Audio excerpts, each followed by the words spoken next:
നിങ്ങളുടെ favourite shows ഇനി ഒരിക്കലും മിസ്സാവില്ല. ഇപ്പോൾ C5 കാണും നിങ്ങളുടെ ഫേവറേറ്റ് ഷോസ് തികച്ചും സൗജന്യമായി.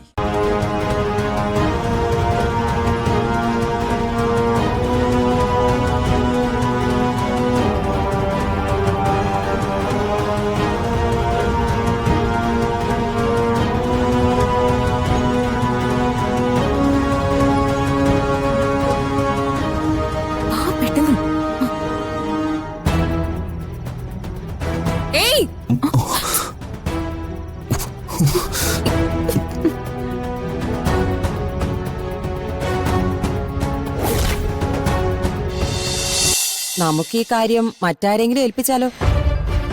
ആരെ ഏൽപ്പിക്കാൻ? അങ്ങനെ ഒരാളുണ്ട്, ഞാൻ പരിചയപ്പെടുത്തി തരാം. പേര് സോണിയ, പഴയൊരു പോലീസുകാരിയാ. എന്ന് പറഞ്ഞാൽ റിട്ടയർഡായ ആളൊന്നുമല്ല.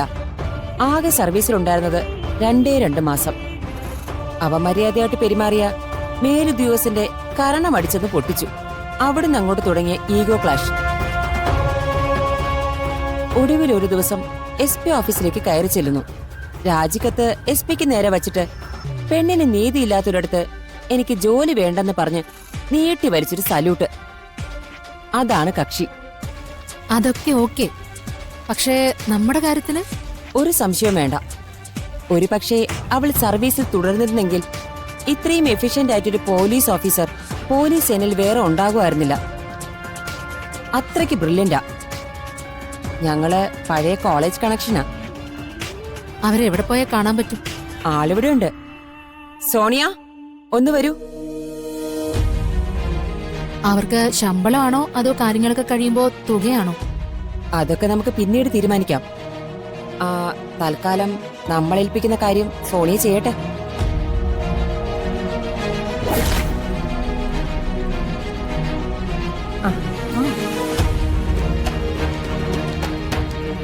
എന്താ വന്ദന?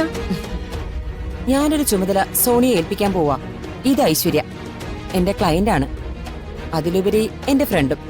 ഐശ്വര്യക്ക് വലിയൊരു പ്രോബ്ലം ഉണ്ട്. അതിന് ഔദ്യോഗികമല്ലാത്ത ഒരു അന്വേഷണം വേണം. സോ ഏറ്റെടുക്കാലോ അല്ലേ? വന്ദന പറഞ്ഞ പിന്നെ അതിൽ വേറെ ആലോചിക്കാനുണ്ടോ? എത്ര ദിവസം കൊണ്ട് ചെയ്തു തീർക്കണമെന്ന് മാത്രം പറഞ്ഞാൽ മതി. പറയുന്ന സമയത്തിന് മുൻപ് ഞാനത് തീർത്തിരിക്കും.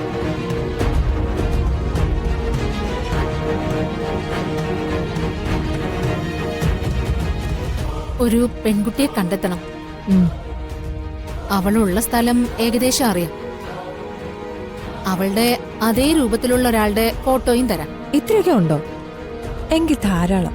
കണ്ടെത്തിയിട്ട് വിവരം പറഞ്ഞാൽ മതിയോ അതോ പിടിച്ചുകൊണ്ട് വരണോ? ആദ്യം കണ്ടെത്തണം, ബാക്കി ഞാൻ പിന്നെ പറയാം.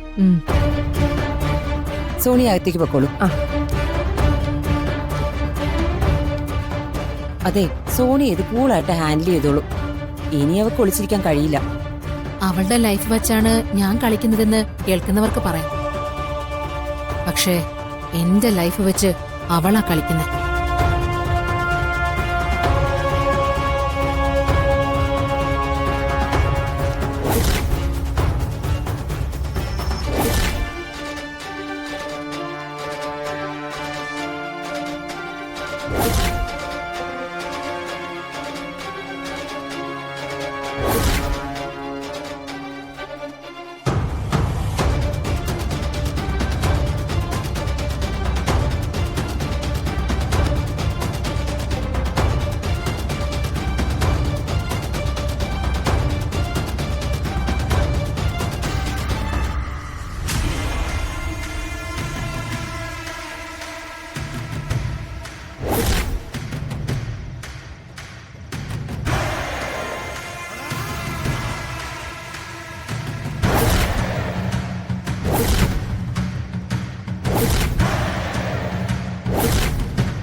ശരത്തേ,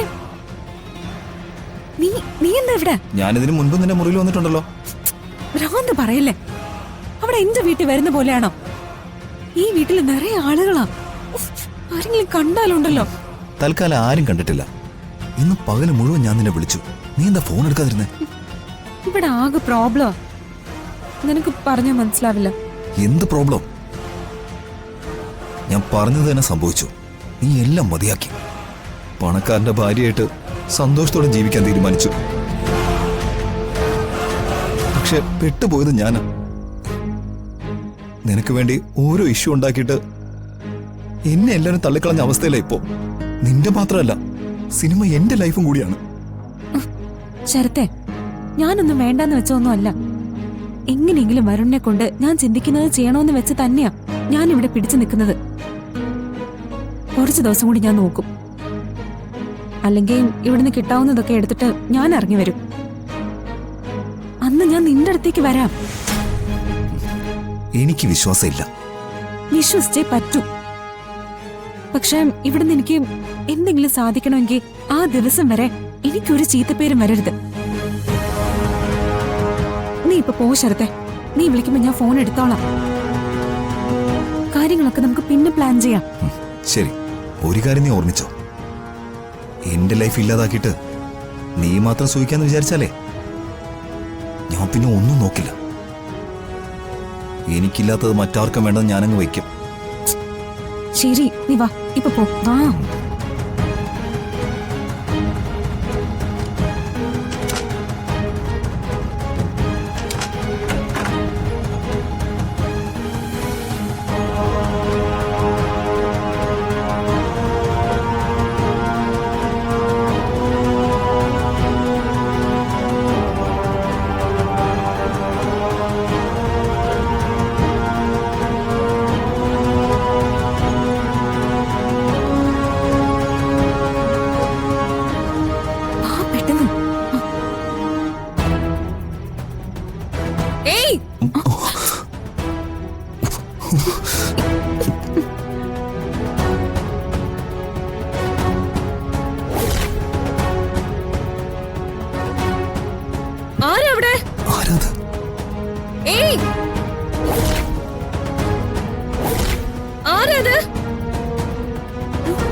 അമ്മേ, മുത്തശ്ശി, വരുൺ, ഗൗതം, ആരെങ്കിലും ഒന്ന് വാ പെട്ടെന്ന്.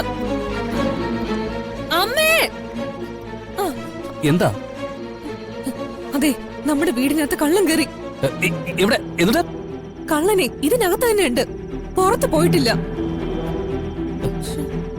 എന്താ കൽപ്പന? എന്താ?